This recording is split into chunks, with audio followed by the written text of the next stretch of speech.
আপনি তো এখানে ছিলেন, শামস সুমন ভাই কিভাবে মারা গেলেন? আমি এসে দেখলাম যে এমআরআই রুমে শামসুমন ভাইকে নিয়ে যাওয়া হয়েছে।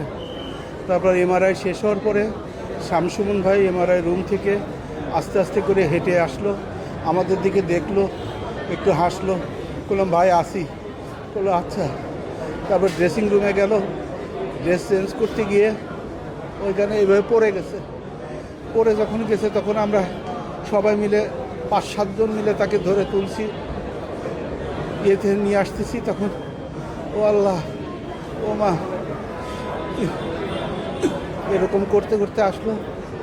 ইমার্জেন্সিতে আবার নিয়ে এসে অনেকক্ষণ ধরে চেষ্টা করা হলো, প্রায় 40 মিনিট ডাক্তাররা চেষ্টা করছে, কিন্তু আর ভাইকে পাওয়া গেল না।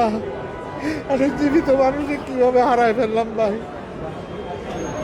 একটা ভালো মানুষ, অনেক মানুষের অনেক শত্রু থাকে। আমি অনেক আগে থেকে এই লাইনে আসছি, 2000 সালের আগে।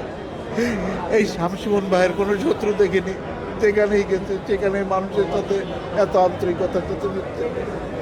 আপনাদের কাছে অনুরোধ করি, আপনারা সবাই শামসুমন ভাইয়ের জন্য দোয়া করবেন, আল্লাহ যেন তাকে বেহেশত রাজি করে। জানায় অজানায় যদি কোনো গুনাহ করে থাকে, আল্লাহ আপনি ক্ষমা করে দিয়েন, আল্লাহ ক্ষমা